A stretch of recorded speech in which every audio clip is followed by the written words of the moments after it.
So what the hell is an AR-15 and why do they all look different?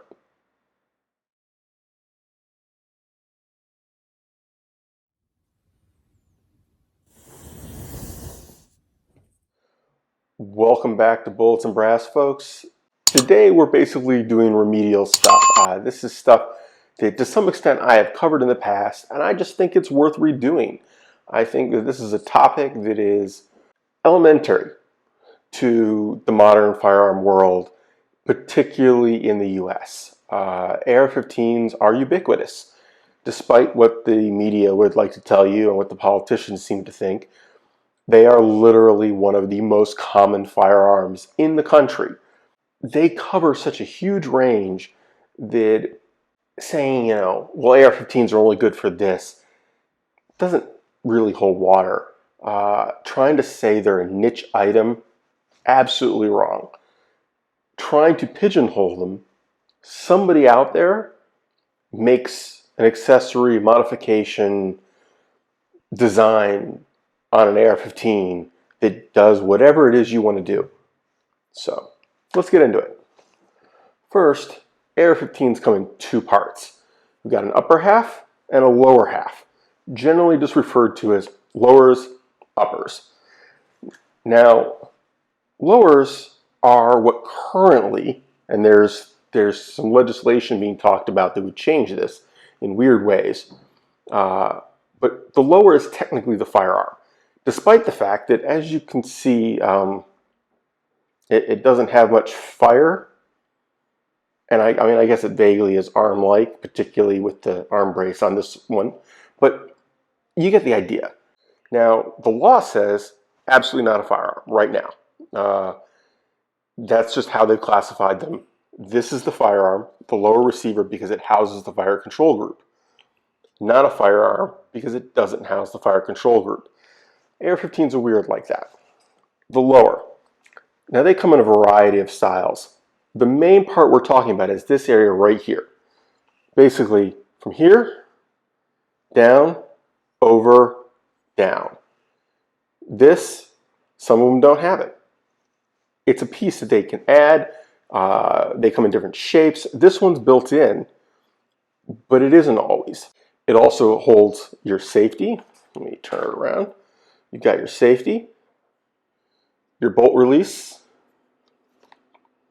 your magazine release, and these two pins right here are holding your hammer and your trigger. Now, got your hammer up here, trigger obviously right here, magazine well down here, pistol grip, or you can get other kinds of grips. This one is a standard pistol grip, which is the default on this rifle. Your stock, this one is an arm brace, comes in, goes out. This is the buffer tube. Now this is actually essential. This isn't just for the stock because, for example, okay, it's closed on the end. This actually holds the buffer. There's a spring and a weight, and when the bolt cycles, when you shoot the rifle, the spring and the bolt, part of the bolt, comes back in here and slides back and forth. You can hear it when you shoot. It's a big ass spring making noise. These two pins, let me see here, right here and right here, are called the takedown pins. Basically, they're what lock the upper onto the lower. That's about it for a lower. They go for anywhere from like just the main lower, not all the other parts. Honestly, I mean, I've seen as low as $50, and I've seen as high as $500 or $600 for a fancy one. Realistically, I want to say this one was like 80 or 90 because it's a fancier model for a standard kind of thing. It's not super fancy. And it's the FDE one. They always add a few bucks when you don't want standard black. So, I mean, that's about it. Upper receivers usually go for around the same. 79 to 100 seems to be about the norm. 149 for nicer ones. And then up for fancy. Usually for billet aluminum, where they've taken basically a block of aluminum and milled it out from one piece, as opposed to a forging that they then mill, which is the normal way. So that's an AR-15 lower. Now, this one is technically a pistol, pistol brace, pistol design.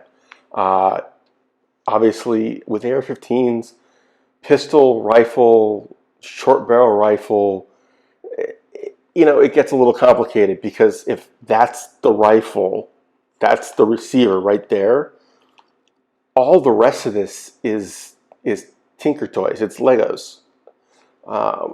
So the legislation is separate from the mechanics of what you can do.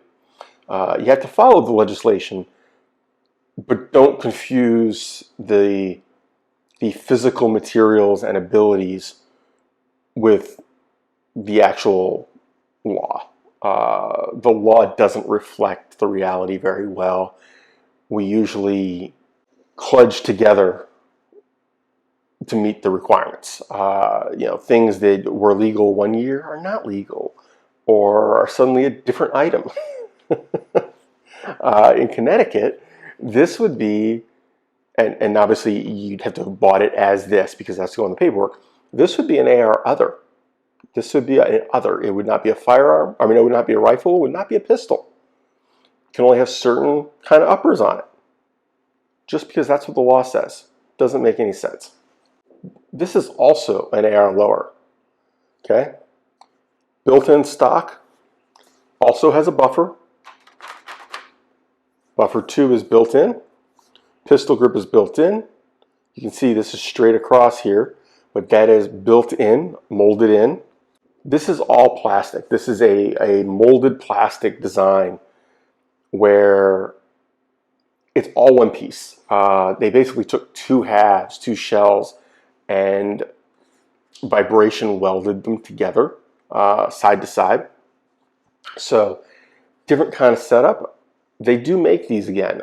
This was a thing a while back, and they weren't really available for a few years, and KE Arms now makes them again, and it's a very cool item. Very tough, much tougher than you'd think. But otherwise the same.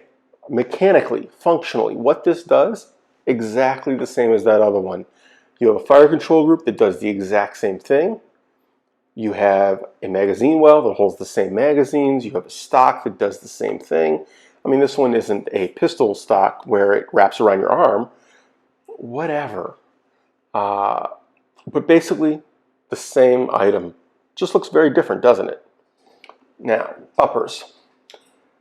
Uppers get tricky, because this is where a lot of the customization comes in.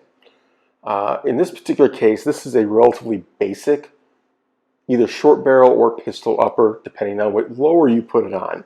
Remember how I said the legislation is kind of screwy?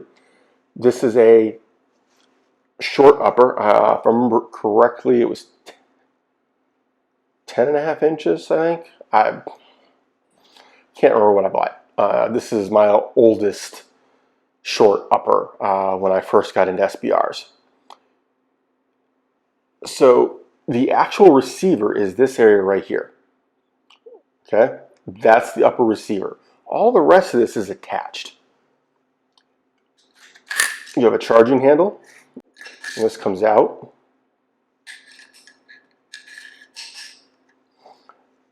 The bolt carrier group. This is actually multiple pieces, but this is what holding the round and cycling back and forth in the gun to feed ammo and eject ammo. It's a weird angle to do that. Your ejection port cover and the ejection port. When the bolt comes back, there you go. You can see it moving there. And then coming forward, this is your handguard.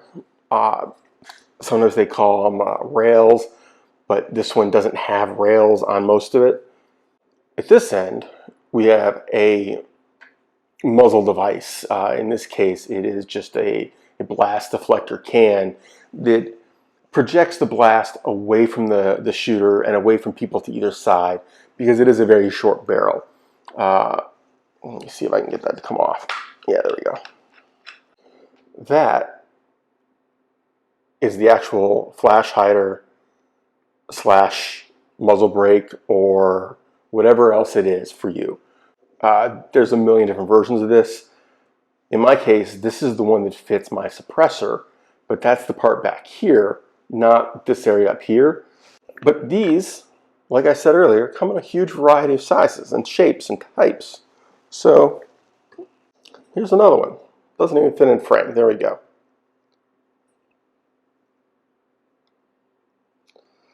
This is a lightweight 16-inch upper.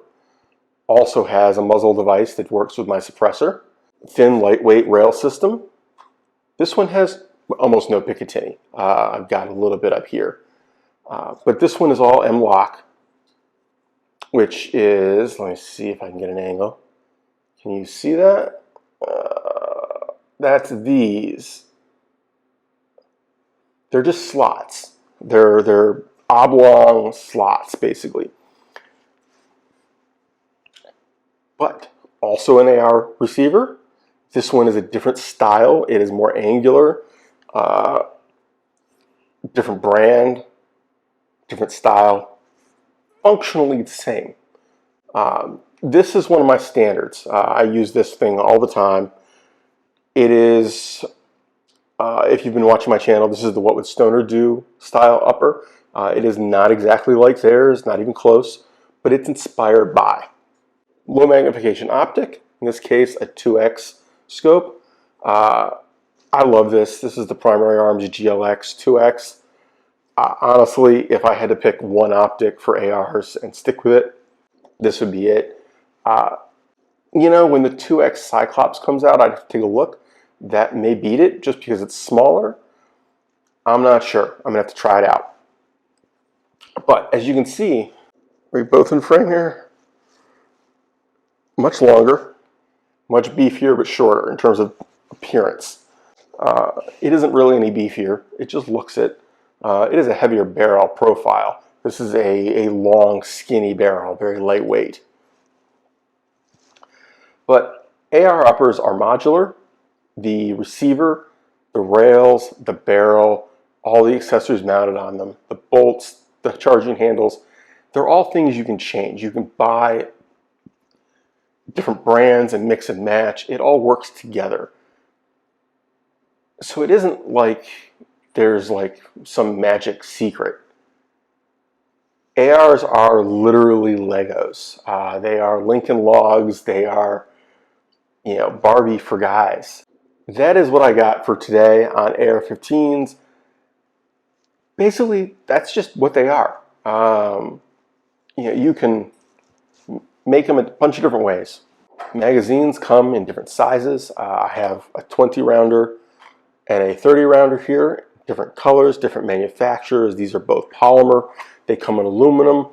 They come in steel. I have seen different kinds of plastics. These are not actually even the same kind of plastic. I have seen as high as 100 rounder. I have seen as low as 1 rounders. Yes, it was an actual magazine for 1 round, not a shelf where you single loaded from the front. I mean from the top. So everything's out there.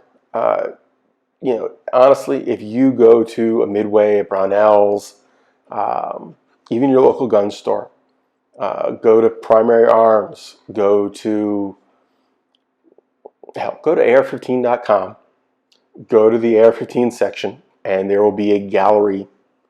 AR15.com is like an entire forum system, not just for ARs. Go to the gallery area for AR-15s, and I mean, if you can imagine it, somebody built it. So that's it. Take care. Have fun. Stay safe, y'all. Keep shooting.